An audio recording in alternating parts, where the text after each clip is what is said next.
What's going on, everybody? Welcome back to the Points Per Podcast. My name is Will. Joining me is my co-host Eric, and today we are talking the last week before Mageddon, Week 7 of the NFL. Eric, how you feeling today, brother? I'm feeling good, man. Ready to talk some recap, ready to talk about these rookies. We had a crazy explosion from these rookie players this week. Rondé Gadsden, Jackson Dart, Quinshon Judkins, Travis Hunter. Everybody went off, and I'm very excited to talk about it. As long as your name isn't Trevion Henderson, you were eating if you were a rookie this weekend, let me tell you. But we're not going to spoil this too much. Let's go ahead and jump into the first game here. We've got the Steelers Bengals. This was the Thursday night game, the battle of the 40-year-old quarterbacks, but it didn't matter because one of the higher scoring games of the season as well. And apparently, Joe Flacco was exactly what the Bengals needed to get Yes, this offense going again. You want to talk about the Bengals? bro, he understands the assignment. He has fully revived T. Higgins. He's made Jamar Chase probably worth that first overall pick again. Jamar Chase had 23 targets in this one, which I think this was a Scott Barrett tweet. That's the third most by any player in a game since targets became a stat in 1992. Good So Lord. in the second game with Joe Flacco, he's already feeding him at a generational level. That was a 51.1% target share, which I think was also the highest target share of Jamar Chase's career. So he's Yeah. never done that with Joe Burrow. This is like old Brandon Marshall on the Jets level targets for this is like insane to see. Like when I watched at Yeah. halftime, I think he was at 12 already, and that was Yeah. already nuts. Yeah, it's insanity. So I think we're fully back in on this receiving core. Even Noah Fant, I think, has been looking good these past 2 weeks. He's been getting involved. Chase Brown, certainly encouraging things to see. This was the first time I think he had rushed for over 50 yards all season, and he got all the way up over 100. So that's a big deal. But he's also seen fewer than 70% of their running back rush share in 3 straight games compared to him dominating the rush share in the first 4 weeks of the season. Yeah, Samaje Perine has kind of stubbornly become a guy in the backfield, but as long as Chase Brown stays efficient with what he's doing, he's still going to be a good play for what this offense is getting done right now. Absolutely. And then taking a look at the Steelers side of the ball, we were a little bit concerned about Jalen Warren last week. I think personally that's kind of disappeared now for me. I think he's fully back, and Kenneth Gainwell has kind of stepped back into that RB2 kind of role and more of a passing downs kind of role guy too. But with that being said, Jalen Warren also used more in the passing game this week too. So brighter days ahead for at least Jalen Warren. But what about this receiving room over here? So I don't know how much I want to talk about. Like we've been talking about how much we hate DK Metcalf week in and week out, and we had him as a fade coming into the season, and he's been kind of eating our lunch a little bit. The underlying metrics have agreed with us all season, though. He's only been above a 25% target share in one game this entire year. We finally got kind of the down game in this one, although he did connect on a pretty big deep ball with Aaron Rodgers. So I still am not encouraged by like the overall usage and workload for DK Metcalf, but he typically is getting it done and finding the end zone. And then the rest of the receiving core is just the tight ends. No team has targeted the tight end position more than the Steelers this year with a 36.1 tight end target share, which is like by far the leader in the league. Yeah, this game was Arthur Smith as hell. Yeah. Like Darnell Washington, as I've been saying week in and week out, very much a part of this offense now and Yeah. scoring touchdowns as well. Jonnu Smith, we knew Arthur Smith loves him. As soon as he was a part of this offense, we knew he'd be involved. But Pratt Fryermuth, nice to see signs of life from him again. But I'm not sure if I feel confident starting any of these guys either, though. That's the thing.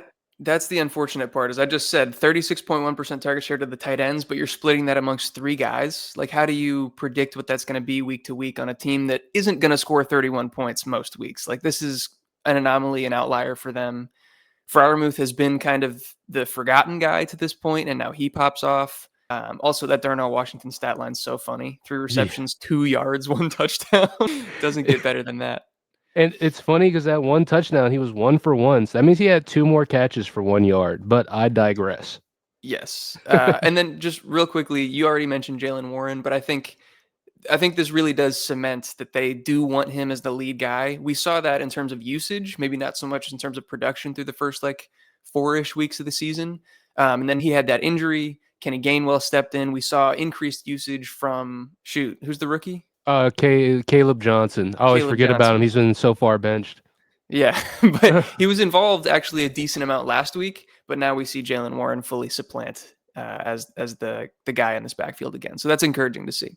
Absolutely. All right, and for our second game on the palette, the NFL just continues to disappoint in Europe. We had another blowout, another just kind of weird game over there. We were in garbage time by the second half of this one, but an absolute rout by the LA Rams against the Jacksonville Jaguars.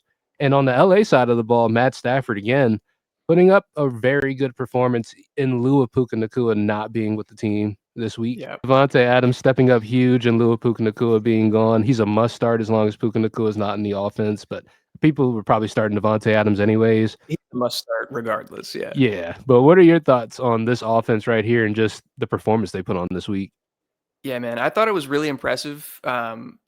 We had kind of talked about this off air a little bit. Like Puka, if there was anybody that still believed that he was only getting force fed due to the design of the offense or whatever the case was, that's not the case. He's getting force fed because he's so good, and you see it when he's not on the field. They're spreading it out to like what is this, 9 different guys or something crazy. The amount of guys that got targets and receptions in this game is way more than you typically see from this offense, but just credit to Sean McVay and Matthew Stafford for being able to adapt without him. And so that was really good to see.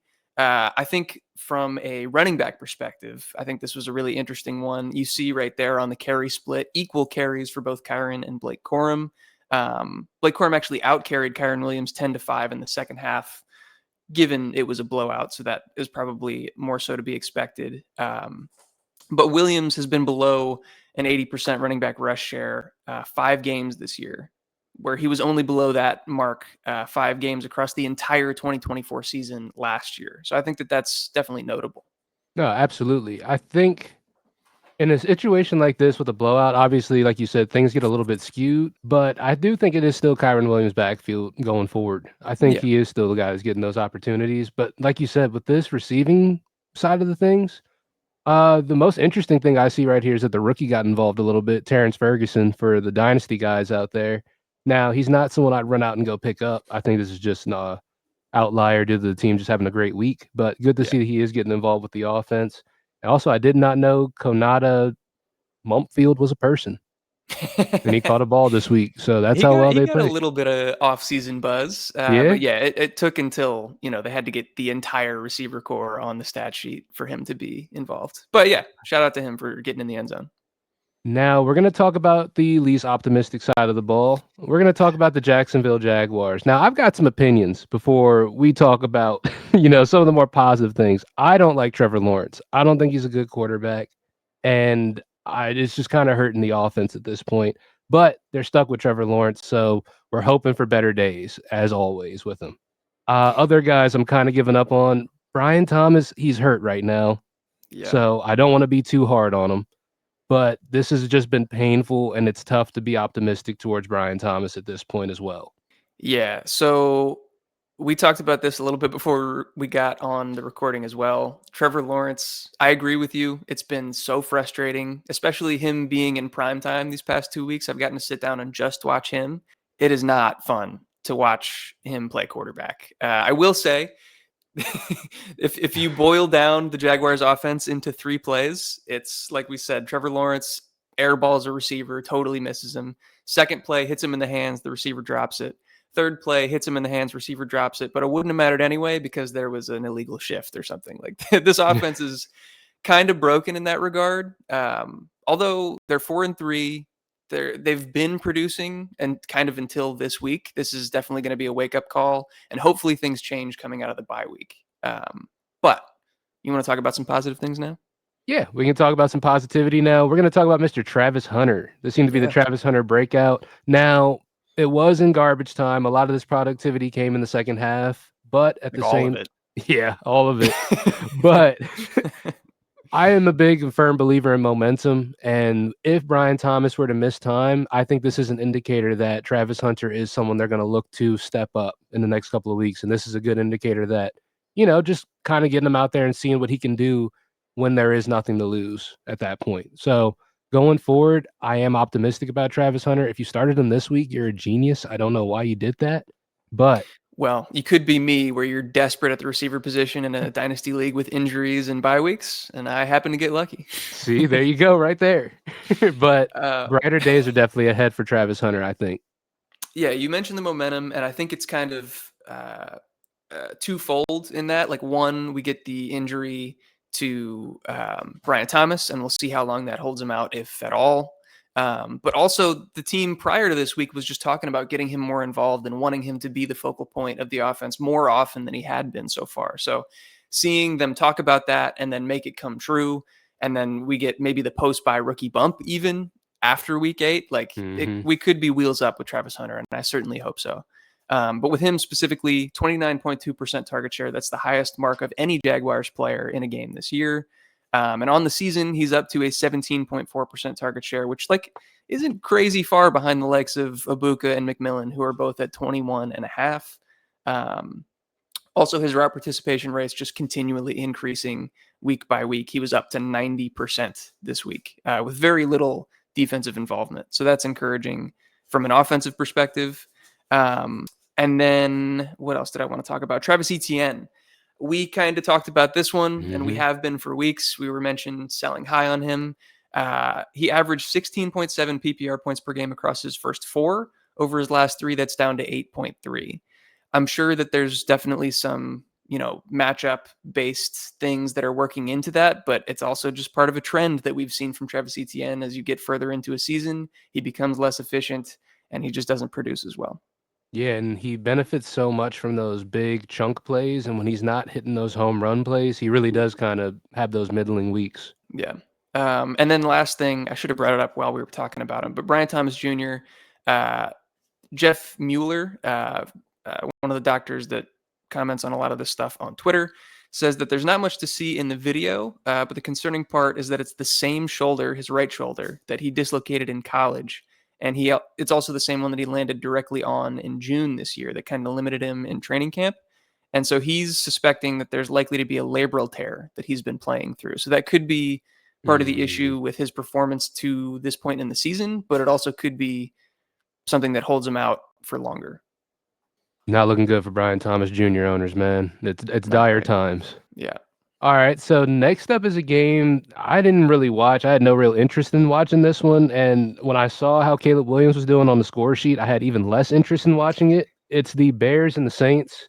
Spencer Rattler continues his sort of he's decent run that he's been going with the team, and, the receiving weapons have been at pretty good, reward for it. Chris Olave having an amazing game this week, and Juwan Johnson having a bit of a resurgence this week as well. Yeah. But also bigger news out of here, Kendre Miller just was confirmed about 10 minutes ago with an ACL tear. Oh, really? You're breaking Yes, that to me. Dang. absolutely. Wow. Okay, that's huge. So he will be Um, done for the rest of the season. Damn. Okay. Good to know. Yeah, I have a note on him. He left the game after 1 carry in the first quarter.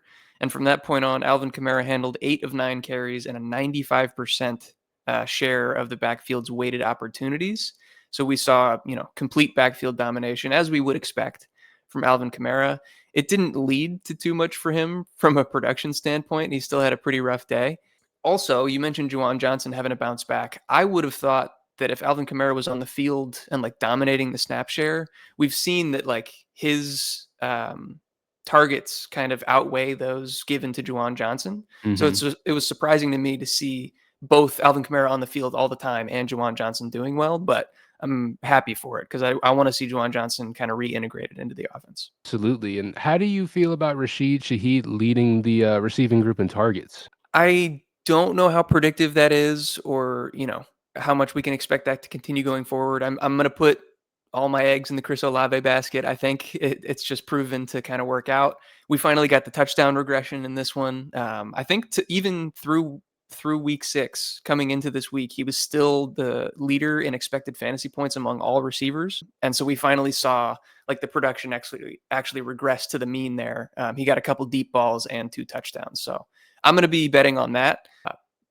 But without, a key member of their kind of running back committee, it could just mean more passes overall, and that could mean that Rashid Shaheed gets more involved. Absolutely, I agree with that take. I think that's a really good take.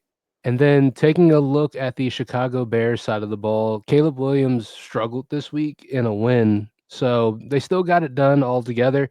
DeAndre Swift obviously carried the team, and Kyle Monungai also as well had a good week this week. Some good Kyle Monungai usage out there. What are your thoughts on the Chicago Bears offense and how things have been going? Because guys like Roma Dunze that we were super high on at the beginning of the season have not been great these last couple of weeks. Yeah, I wouldn't be too worried. I think the underlying usage is still encouraging with Adunze specifically. Um, a note from JJ Zacharyson on this one. He didn't score fewer than 15.2 PPR points in a game over his first four. And then over his last two, he's put up 5.2 and 5.1. Still put up a 24% target share in this one. And I think game script had a lot to do with it. They were up huge in this game after the first half. And so clearly that benefited the running backs. You see 19 and 13 carries respectively for Swift and Monungai. So I wouldn't take too much away in terms of usage from the receiving group. But what do you think about Swift after this game? Like it, because I could go two ways with this, right? Like it's been encouraging, he's been producing, or this could be kind of a sell high moment. I personally, bro, I think any opportunity you get to sell DeAndre Swift high, I think you should take it. Especially when you got a rookie behind him who is also putting up, 6.2 yards per carry at this point with the offense. If he's able to keep that momentum going, I don't see any reason why the offense would keep DeAndre Swift in that position. I think he would kind of move probably more over to the pass catching side of things. I think that's fair, and I think that's well within the range of outcomes that could happen. I do think that post bye, Ben Johnson kind of figured out like he knew DeAndre Swift was limited. He has a history with DeAndre Swift, but Hmm. I think he figured out and like pigeonholed him into his most productive role and using him more on outside zone runs and stuff like that instead of kind of just banging him into the tackles in the middle. Um, and so I don't know. I have a hard time. It's kind of like I'm on the fence with it. He's now averaged 20.8 fantasy points per game over his last three.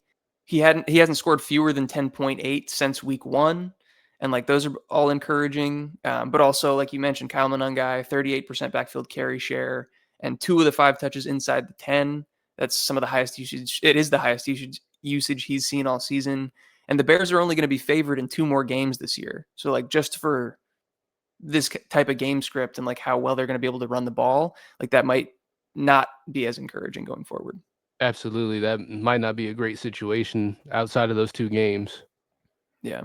And then just last note here, Colston Loveland has seen his target share increase over the last three games. Still not great, but up to 15.4 in this one. And Cole Kmet, I believe, left this one with a back injury and may not play next week.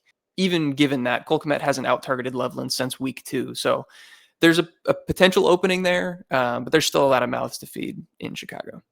Gotcha. That makes sense.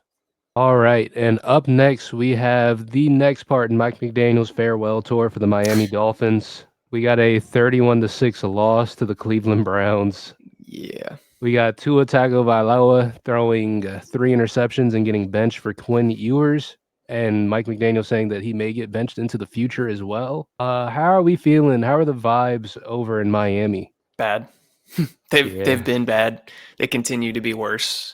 Yeah, I mean, I knew this was going to be bad. Like the weather was terrible, the winds were gusting, it was raining, and this Miami team can't handle that. Like regardless of whether the bad weather is in Miami or somewhere else, they still can't seem to overcome any adverse conditions, and that was the case in this one. Browns defense is good, so I kind of expected like it to double down and be really bad, but this was worse than I expected. Tua played terribly. Achan was still able to get it done. Impressive ability to run the ball for 6.3 yards per carry against one of the best run defenses in the entire NFL. But yeah, I don't have a lot of positivity here. Yeah, so we don't even really need to talk about the Dolphins anymore, guys. It's a dumpster fire over there outside of Devon Achan. That's really all you need to know. One potential note, if the what you mentioned about Quinn Ewers potentially seeing more work or even getting the start next week, he targeted Malik Washington like crazy. I think he had a 37.5% target share, and what was a small sample after he entered the game. Oh yeah, okay, that's fair, that's fair. And Quinn Ewers for the dynasty guys as well. If Hmm. young quarterback out there for you guys. There you go. Yeah. And then taking a look at the Cleveland Browns side of the ball, this was the Quinshawn Judkins show, honestly, through and through. Dylan Gabriel continues to just not really look good out there, but Harold Fannin still look pretty decent in lieu of just poor quarterback play back there. Still a lot of good usage from him. Are there any takes from this offense outside of Quinshawn Judkins is still the guy? I mean, Judkins is amazing. I want to overemphasize that. Like he looks, it's not just the stat sheet. Obviously, 3 touchdowns is going to pop regardless, but like he looked so fluid and smooth. Like he's such a good runner. He's able to navigate the line of scrimmage so well in a game script where it was clear all they were going to do was hand it off to Quinshawn, and he still made it work.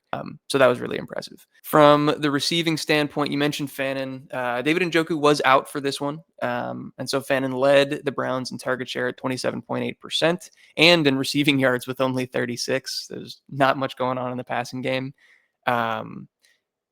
We'll see what Njoku's status is going forward because he was definitely a beneficiary of Dylan Gabriel becoming the starter when he was healthy.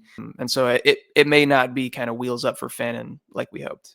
Yeah, the offense really just kinda ran better with, Dylan Gabriel and David Njoku. So, with him gone, it really has taken a hit. Okay.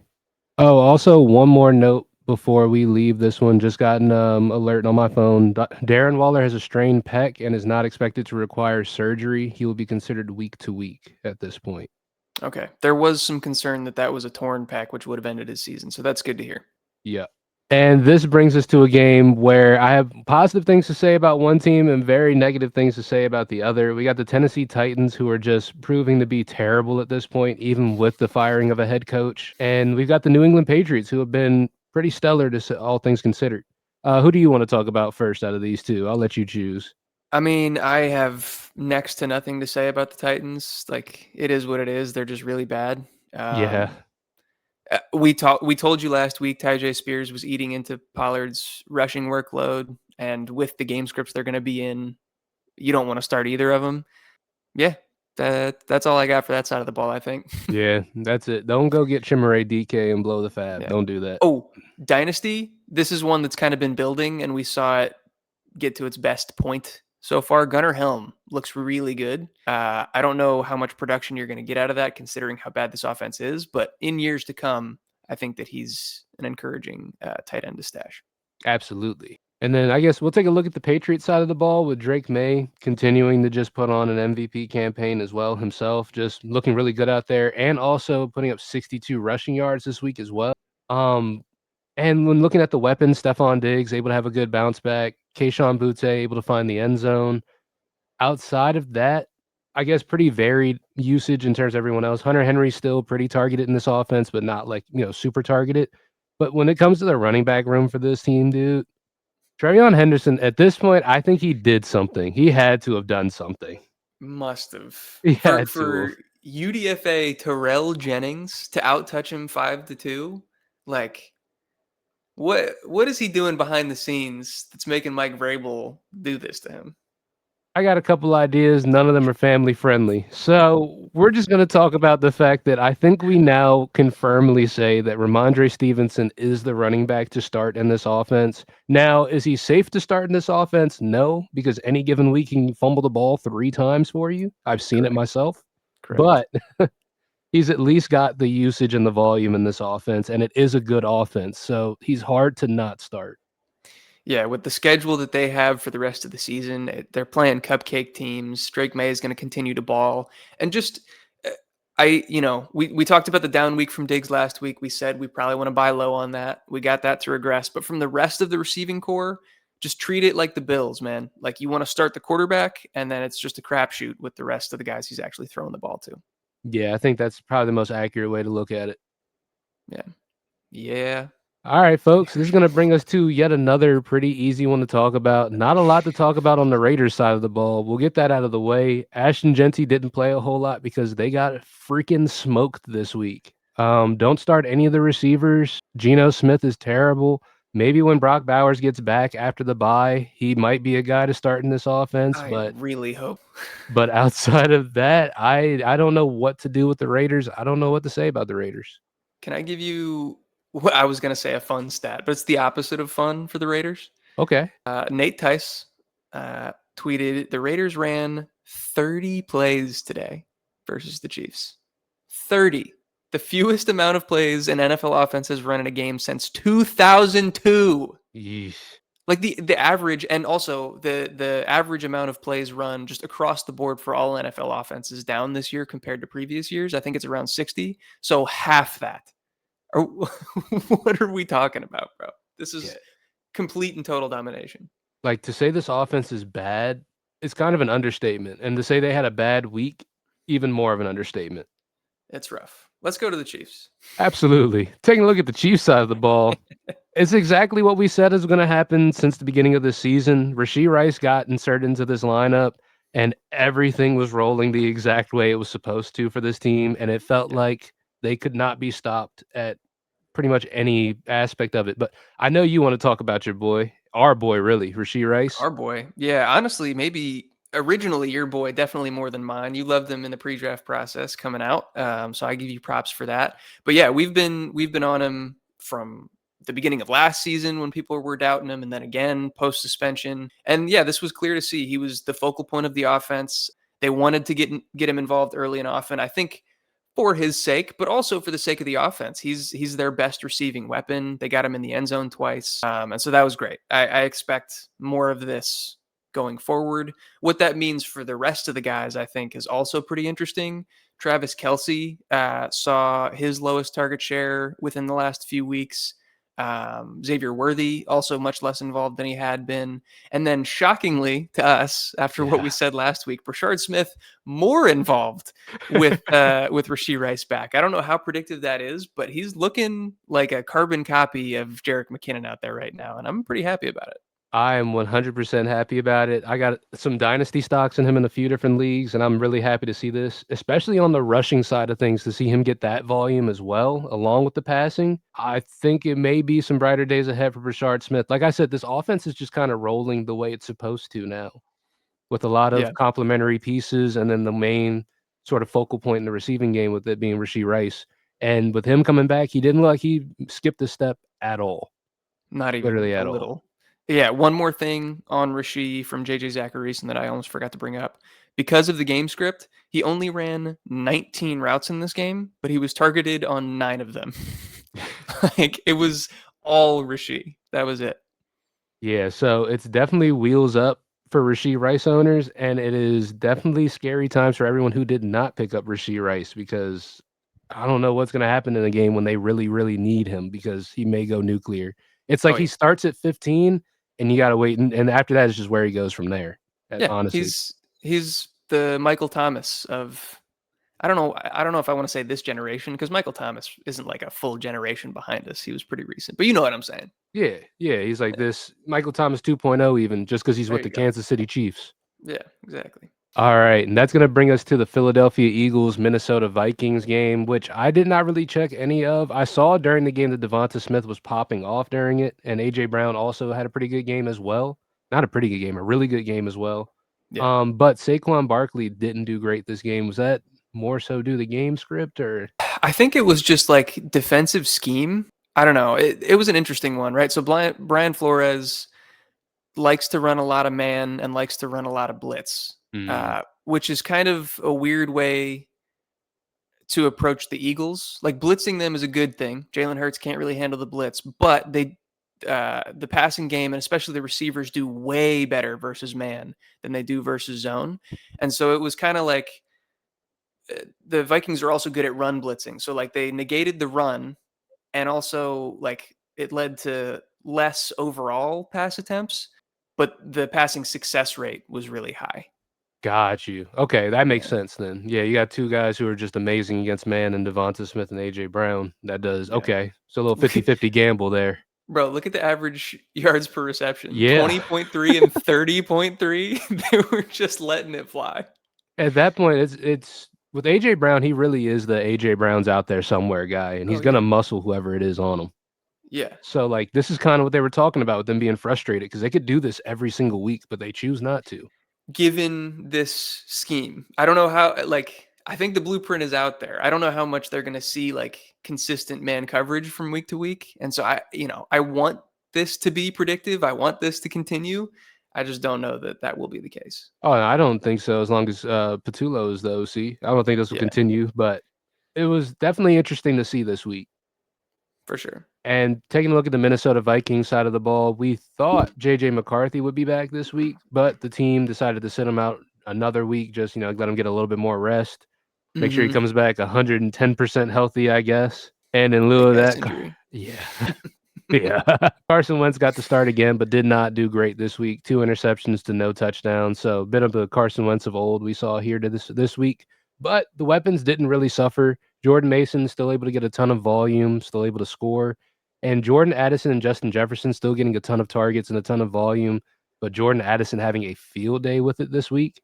Yeah, Jordan Addison's just really good. This is something that we talked about coming into the season. We were kind of, if anybody was fading him due to the 3-game suspension, we wanted in, and we're seeing that come to fruition as he was the leading target earner and receiver for the team. We continue to see the trend of him versus TJ Hawkinson, although Hawkinson with 6 receptions, if you're in full PPR or even tight end premium, like that's still plenty good from the tight end position. But Addison continues to dominate and kind of put TJ Hawkinson on the back burner when he's healthy and in the game. So that's just a trend that we should be keeping track of. And Justin Jefferson, he didn't find the end zone, but like he was still looking really good out there and almost came down with another red zone target. And I know a lot of people are pessimistic towards JJ McCarthy coming back because he should be back probably next week. Do we think anything will be different with this offense? Because when he was there, obviously guys like Jalen Naylor, they were benefiting from that a lot. Jalen Naylor was a pretty big guy to start out the season for this team. But now that Jordan Addison is back, because he Yeah, hasn't gotten an opportunity to play with him in the team, do you think right. things will shape out and change and just be a little bit different? Well, I don't think that Naylor's going to be nearly as involved. I think Addison's going to take that over. I'm just worried about this offense if they decide to put JJ McCarthy back in at starting quarterback. I made the little comment in the beginning. I don't think that he's still injured. I genuinely don't. Maybe I'm wrong. I kind of hope I'm wrong because I don't want the team to be lying to us. But I think that they know that he's not ready yet. Like that, we saw it in the prospect profile coming to the NFL. We didn't think he was ready. He got to sit out and sit behind Kirk Cousins, or sorry, behind Sam Darnold for an entire season. Started this year, still wasn't ready. The injury he played through in the game that he got injured, and now he's been out for what, 6 weeks? Like, I don't know, man. It's a I little still, fishy. yeah, I still think Carson Wentz is probably just in terms of winning games is going to make this team more competitive, but I don't know that they're necessarily going to be a contender with either of them. Which, like, it makes sense. JJ McCarthy, he was the youngest out of that group. He's Hmm. still younger than a lot of the rookies who came in this year too. Like, he's just young and pretty inexperienced altogether. So, like, That's fair. I think it's tough. Like, because he's got so many talented people around him, you would hope that he would develop a little bit quicker. But I think that, like you said, it's gonna be an opportunity. They might put him back in next week and just to see what he can do. But it may be another opportunity where we see him back on IR for some weird reason again. We'll see, man. We got to let this one play out, I think, Yeah, we just gotta see what happens, but it's weird. for sure. Yeah, this is a quick one right here, guys. We're gonna talk about the Panthers and we're gonna talk about the Jets. The Jets, they're terrible. Yep. Justin Fields, is he injured? Did he just get Benched. benched? Benched. Gotcha. He Yeah. sucks. Yep. And Tyrod Taylor didn't play too much better. Garrett Wilson, if I was him, I wouldn't come back anytime soon. I would just be chilling. My ankle, it hurts, coach. I don't want to go back out there with this because I don't know what's going on, and I feel That's bad fair. for Brees Hall. Yeah. Yeah. I'm trying to think if there's anything like fantasy useful to talk about. I think Ryan Heath mentioned 3 of Isaiah Davis's 4 targets came on the remainder of the Jets' final drive before halftime. So a lot of that was just kind of game script dependent. It wasn't necessarily that he's like hyper involved in the passing game. Also, that was after Hall left with an ankle injury, but then he returned to the game. That's something to monitor with the team in this level of disarray. Brees Hall could either get shut down due to an injury like that or traded, something like that. Yeah, I honestly think Tyrod Taylor is going to be better for the weapons in this offense, at least I by a little agree. bit. But it's not looking good, regardless of who's at the helm. Yeah, I definitely agree that Tyrod Taylor should be better, or Tyrod Taylor should be better for the weapons. Yes. But outside of that, there's nothing really optimistic for this Jets offense. Maybe stash Isaiah Davis if you got room for him on your bench, just in case of a Brees Hall injury or trade. Yeah, I think that's the most sensible thing to do in this situation right here. And then taking a look at the Panthers, what are your takeaways here? Because looking at the running backs, we talked about this last week with Rico Dowdle and Chuba, and we were like, do we think Rico Dowdle gets the keys because of these last 2 weeks? And our opinion was no, Chuba Hubbard's going to be a part of this offense and is going to be probably around 50-50. Yeah, And what do we get this week? Pretty much that. And we exactly got that. that weird tweet that they said they were trying to have a running back room like the Seattle Seahawks. Bro, Yeah. they mentioned like we've been doing research and studying the Detroit Lions and the Which Seattle Seahawks, and it's like Detroit, please.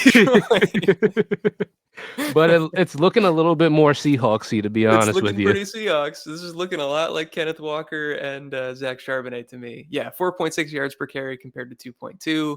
Let's get more Rico Dowdle.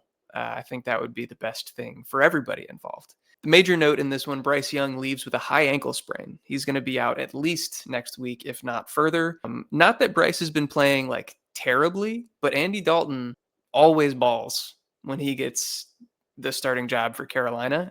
He made Xavier Legette relevant as soon as he came into the game. And so maybe that's somebody, if you're in desperate need at the receiver position in a deeper league, Xavier Legette, at least for next week or anytime that Andy Dalton is starting, could be worth putting in your lineup.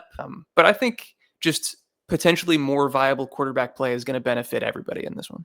Yeah, I think just whoever are the good weapons in this offense are just going to emerge at the top at the end of the day. So I think Yeah. we'll see more of Xavier Leggett. We'll see more Teteroa McMillan. Hopefully, we'll see more Yeah. success for him as well. So going forward, I'm optimistic about Andy Dalton at the helm.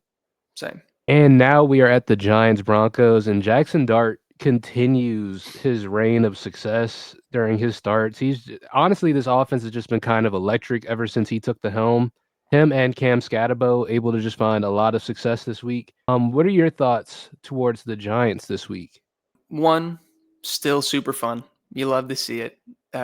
All of the fantasy viability is pretty condensed. Wandale, Scatabo, Dart, and like the tight ends, and we continue to see them have success. So that's good. One interesting note that I saw, just in terms of like actual NFL performance, Dart was super high in EPA for this game. He was super high in success rate for this game. Like all of the underlying metrics were green, but then his completion percentage over expectation was like negative 17% and one of the worst numbers that anybody has posted in a really long time. I don't know how to like balance the two necessarily, but I'm still really encouraged, and especially from a fantasy perspective, he's absolutely balling. Yeah, I think that's one of those ones we might have to just vibe check that one out and just let it Yeah. be for a little bit and see next week. Hopefully that isn't indicative of anything. Yeah. Agreed. And then taking a look at the Broncos side of Ooh, the ball, who ooh, I'm sorry. Before we move on, we should probably mention Tyrone Tracy just to yeah. kind of clarify what happened there. So 9.1 of his 10.6 fantasy points came on a single untouched touchdown run, with just like the widest hole you're going to see. Like the blocking was perfect. Um, yeah, like Scatabo still maintained a 77% backfield weighted opportunity share and ranks as the RB6 in weighted opportunities since week 3. I'm not concerned that this is turning back into like a full blown committee. It's still Scatabo's backfield. Oh, yeah, I think the biggest indicator that Tyrone Tracy isn't he's just more of a, auxiliary guy in this offense is the fact that he's kinda been factored out a little bit in the receiving game because that was Yeah, more of his specialty. He was the that's wide true. receiver turned running back, and now he's not getting any volume. Absolutely. And then taking a look at the Broncos side of the ball, who scored all 33 of their points in the 4th quarter. Nuts. Insane. All 33. If I was Brian Burns, I'd be pissed too. But Bo Yeah. Nix able to pull it all together and get it done in the 4th quarter. What are your thoughts about the Broncos this week? Well, I got thoughts on Bo Nix, and I'm not sure you're gonna like it. I don't Oh, know if he's still as much of your boy as he was. I want to give you credit because you were shouting him out as somebody that dynasty people should be targeting heavier than they did before his rookie season, which was absolutely true. I think he's gonna get the bag. He's gonna get a crazy extension, but it's gonna be Tua-esque. Like we're yes. gonna look back at it and be like, that was a bad decision. He's not the quarterback of the future. He's not as good as people think. He did score 40 fantasy points this week, so I got to give him some credit. But yeah, all in the fourth quarter, and it just didn't look good. He still like I've been talking about it in every weekly recap. He's looked bad, even though the offense has still kind of had success. And I feel the same way after this one.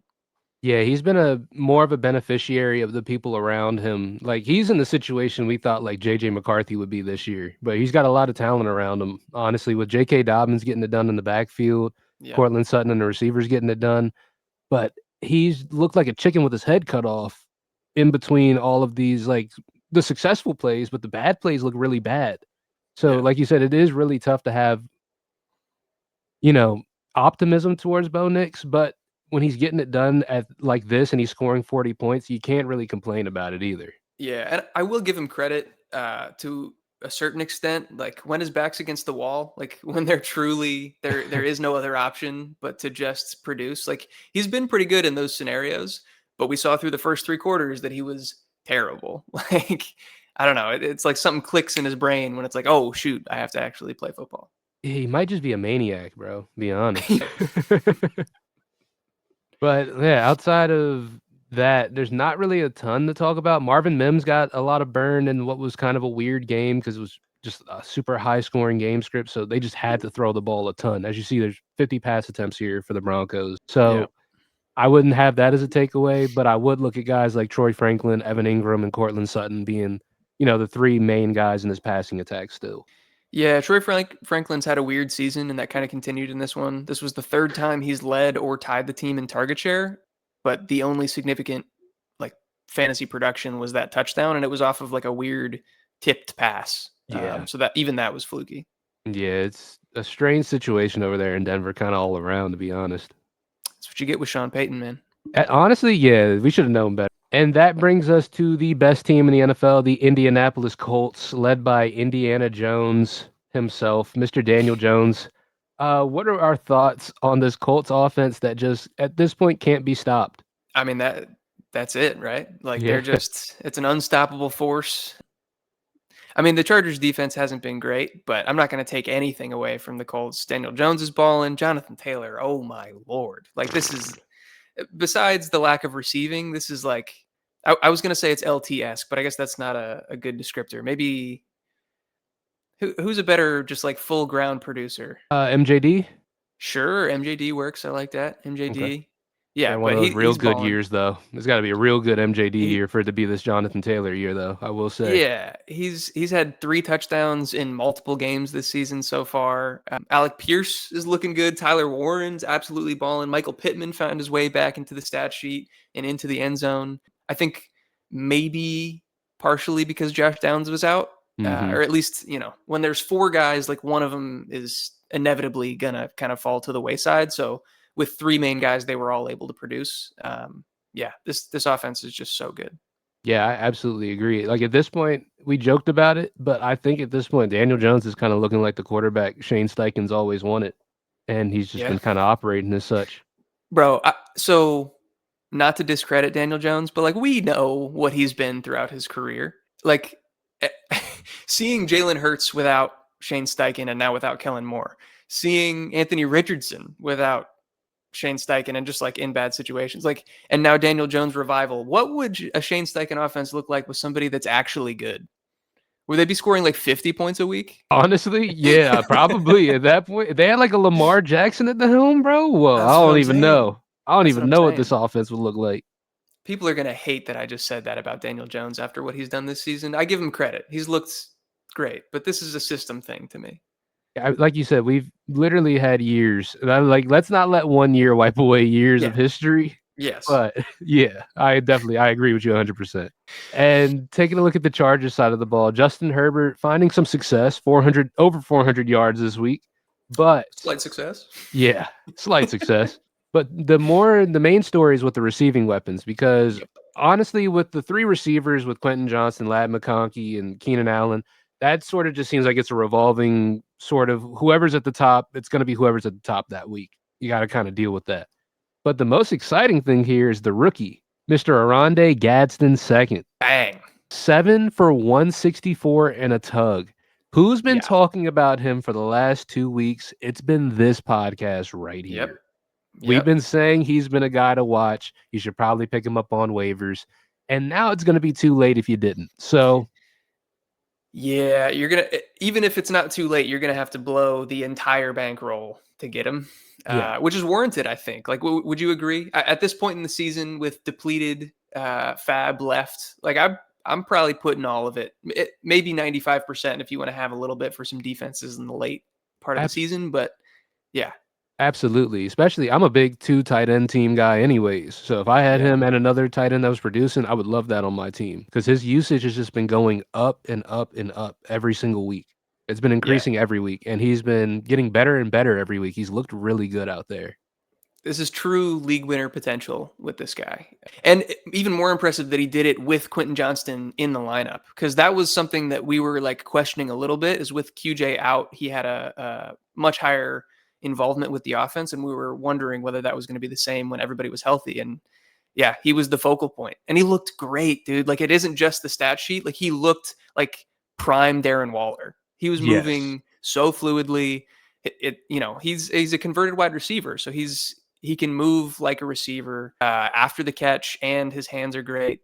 I couldn't be happier with this performance. Got shares in Dynasty. I'm hoping I'm hoping that I Yes. can blow the bank and get some shares in redraft, because I didn't listen to your advice, Will, and grab him a week early. But yeah, this is a great performance. Yeah. Honestly, I didn't listen to my own advice, so, we're gonna both be right there, you know what I'm saying, boys? Let's run it up. Let's run it up. And now we're going to talk about the home team where if you had asked me before, I would have told you we'd probably lose this week, but I didn't know it would be like this and in such a Yeah, fashion. Jaden Daniels going down this week with a hamstring injury is what they're calling it. It looked like a knee thing going on, but I guess we'll see more clarification as time goes along. But that situation was weird because he gave the thumbs up to his mom in the crowd and ran to yeah. the locker room and then never came back. So Maybe just thumbs up that it wasn't super serious or something. I don't know.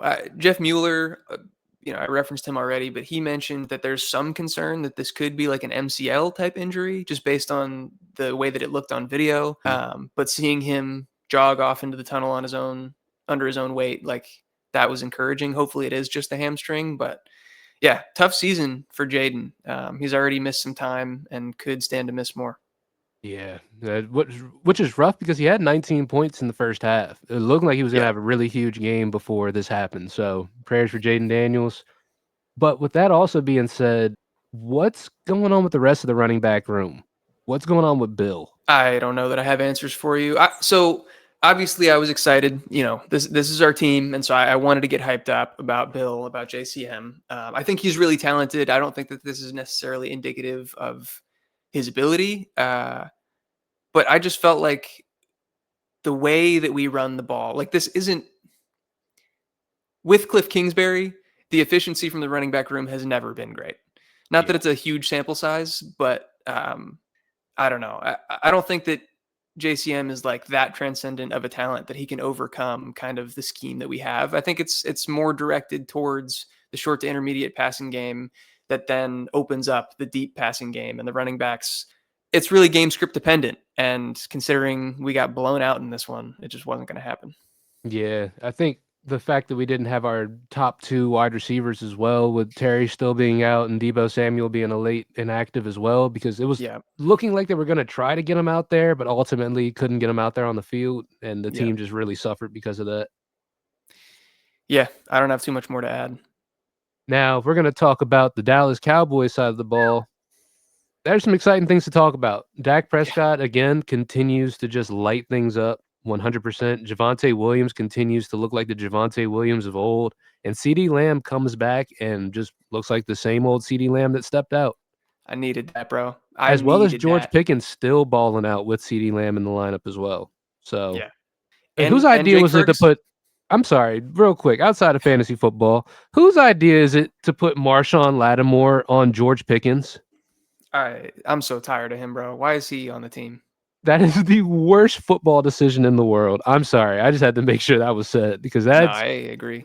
I hate Marshawn Lattimore. I really do.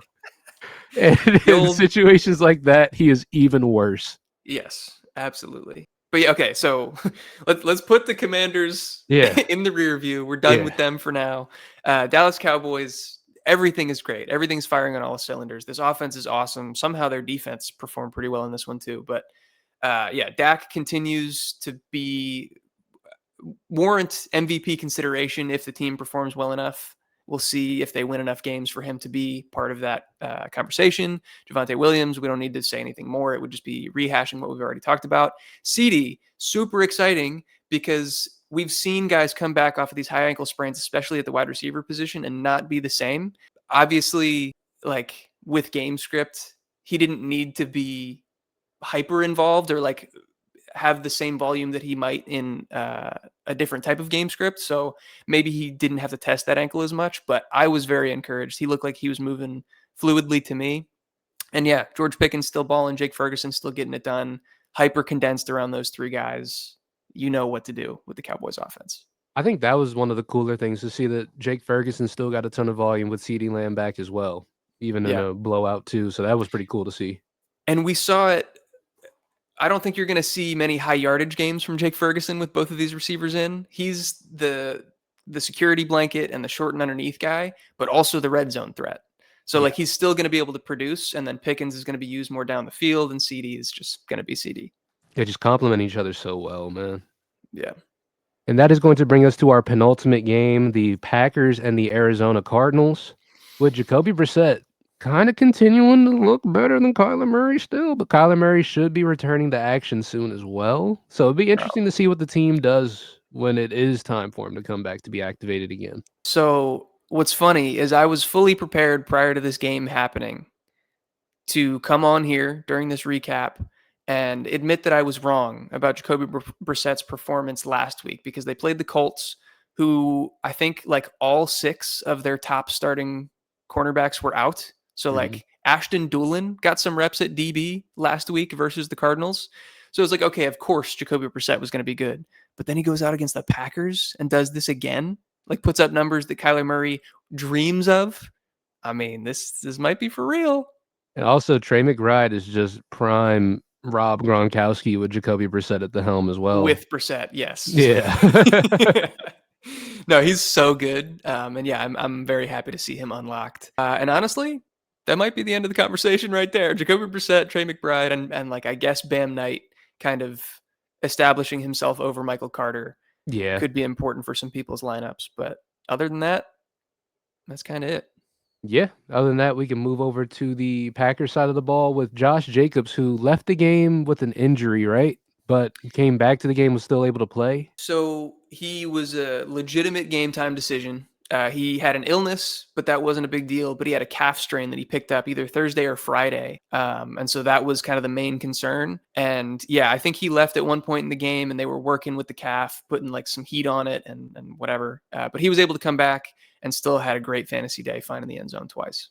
Absolutely. So again, like you said earlier, with us talking about Josh Jacobs would just be us rehashing a lot of stuff we've already said. He is the focal point of this offense, honestly. Yeah. But when looking at the receiving side of things, Tucker Kraft able to have a big bounce back game this week, and Romeo Dobbs very targeted in this offense, and Matthew Golden looked like he was going to have a bigger game this week as well, but still more the weirder usage with the Packers they have with this kind of wide receiver room. But it does look like things are kind of tightening up to those three, especially with Yeah. Dontavian Wicks going down. Yeah, I do want to mention with Tucker Kraft, I thought this was funny. This is another Ryan Heath tweet. In the 3 games that he's appeared on the injury report, weeks 3, 4, and 6, he posted an 11.7% target share, 42.7 receiving yards per game, and only 9.6 fantasy points per game. In the 3 games that he wasn't listed on the injury report, weeks 1, 2, and 7, 24.4% target share, 66 receiving yards, and 17 fantasy points per game. So if he's healthy, he's balling. Yeah. I think that's safe to assume right there too. Yeah. And that's going to bring us to our final game on the docket. We've got the San Francisco 49ers versus the Falcons, or as I like to call it, Christian McCaffrey versus the Falcons, because that's pretty much what this game was. Christian McCaffrey dominated this one, scored both touchdowns, and just had 200 all-purpose yards, just absolutely getting it done. Like Can, I can No, we go can we ahead. talk Yeah. about both of these running backs real quickly? This is a stat from Scott Barrett that I thought was really cool. Every instance of a running back averaging at least 65 rushing yards per game and 65 receiving yards per game in the same season, both Bijan and Christian McCaffrey are doing that right now. Only other person ever to do that, Marshall Falk in 1999. Sheesh. This is big. Sheesh. Yeah. Yeah. All right. Now we can talk about the 49ers. I mean, that's really all there is to talk about with the 49ers over there. Juwan Jennings is playing hurt, so Yeah. it's tough to really take anything away from him. Kendrick Bourne did not have a good week this week, kind of cooled off a lot. And then Kittle. Yeah, Kittle put up a goose egg for a lot of people expecting him to have a big week back off of injury. Everybody and their mom thought this was going to be a smash week for George Kittle, me included. I did too. I think he had a great game because he was blocking his ass off. And he's the reason why Christian McCaffrey was so efficient. He's the reason he got in the end zone twice. So that was good to see. But from a fantasy perspective, not encouraging, that's for sure. That's the thing with George Kittle. He is one of those psychos. He'll have just as much fun blocking as he does catching the ball out there, bro.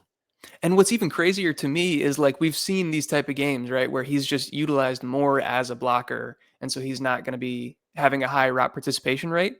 He had an 86% route share, but only got 2 targets and didn't catch either of them. So, also, JJ Zacharyson, I want to make sure this is right. Yeah, it's the first time Kittle ever finished a game without a catch in his entire career. Sheesh. Which is that true? That's probably, I guess, that's according to JJ. That's crazy. But that's probably encouraging. Like, this isn't predictive going forward. Yeah. This has literally never happened, allegedly. Yeah. And then taking a look at the Falcons side of the ball, Michael Penix looking more like a quarterback back there a little bit this week. Drake London able to benefit from a volume perspective, but not able to really put it together on the fantasy sheet. What are your thoughts towards the Falcons offense? Have you been seeing the Drake London with Darnell Mooney in the lineup tweets? Nah. Bro, this is crazy. Drake London in games this season where Darnell Mooney has been active, 22.1% target share. Drake London in games where Darnell Mooney has been inactive, 41.7% target share. And that's continued on from last season too. Anytime they're both in the lineup, like Drake London gets nerfed pretty hard. Sheesh. Yeah. Yeah. Hey, but Kyle Pitts though. Hey, that Pitts though. We're finally... Sorry. Nah, bro, we're just finally witnessing, Kyle Pitts is actually putting together a pretty good season, bro. All things considered, he's putting together a pretty good season, and no one's talking about it. Remember that, kids. When you're doing great, no one's going to talk about it. But he's finally healthy, I think. Like, he looks like Florida Kyle Pitts. He looks like the prospect that we all thought was generational. He's moving well. And he's got a role in the offense finally. So that's good to see. 27.8% target share, his best of the season. And this is also from JJ Zacharyson. It was actually the first time he's been above a 25% target share since week 13 of 2023. That being said, I think he's been above like a 15 or 17% target share in the majority of the games this season. He's been quite involved. Absolutely. So very good to see right there for sure. Absolutely. All right. Let me get that on here. Bang, bang. All right, guys, and that is going to round off our recap for the week. Let us know how you think we did down in the comments below. Is there anything you agree with, anything you disagree with? Let us know what you think about our takes and any takes that you have based off of last week. We still got 2 more games left for the night, so there's still a little bit more data left. But with that being said, make sure you guys hit that subscribe button, hit that like button, hit that notification bell. That way you know when we drop all of our latest videos. And if you made it this far into the video, as always, we love you. And we'll catch you in the next one. Peace.